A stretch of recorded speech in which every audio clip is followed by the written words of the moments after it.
日本防卫省在新财年军费预算报告中还提到引进小型无人机和攻击型无人机。而此前，日本防卫省综合幕僚监部发布消息称，一架中国 TB001无人机8月30号下午从东海穿过宫古海峡飞至太平洋，随后沿着宫古岛、石垣岛等仙岛群岛的南侧向西飞行。分析指，中国无人机的优势已经让日本着急了。无人机呢是未来战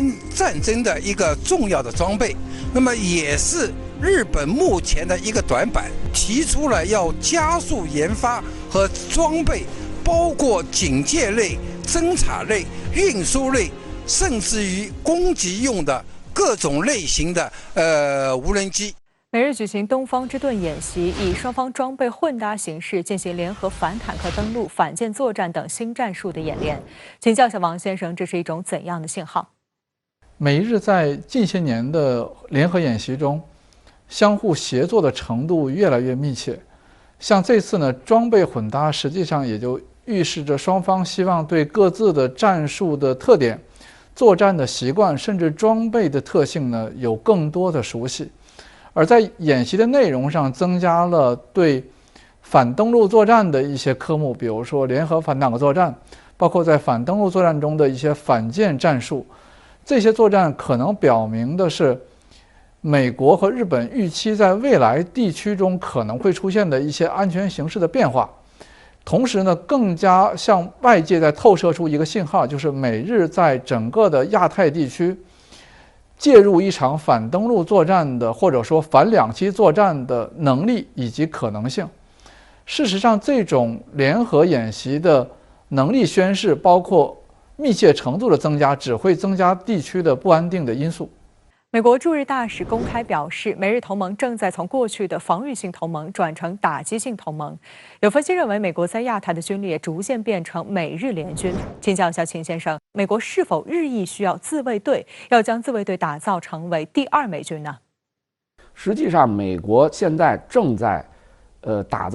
日本自卫队打造成第二美军，这个过程现在是在进行时啊。二战之后，我们知道日本作为一个战败国，然后又由美国人美军主导给他设立了一部所谓和平宪法啊，在宪法当中规定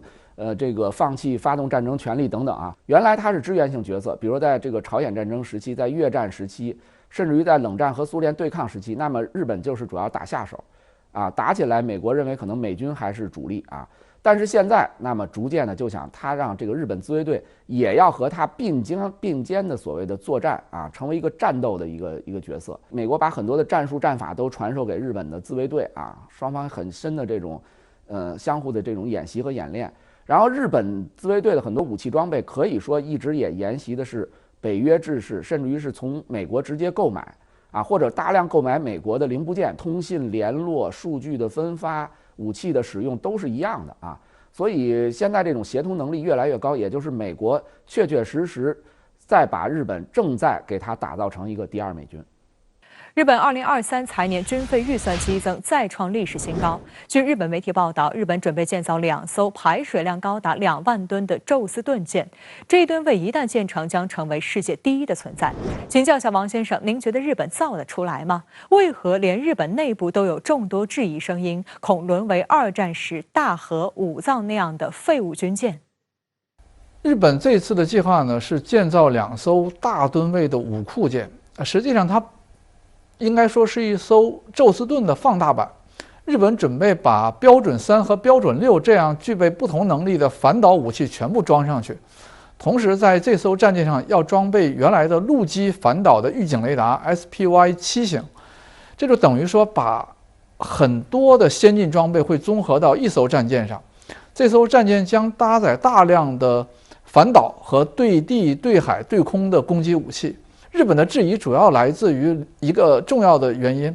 就是这样庞大的一艘战舰集中了如此多的高价值系统和装备，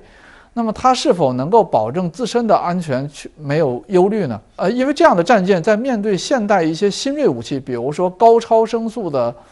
反舰武器的时候，它可能还是会有一些弱点，有可能被对手抓到的。这也是日本各方的质疑的重要原因。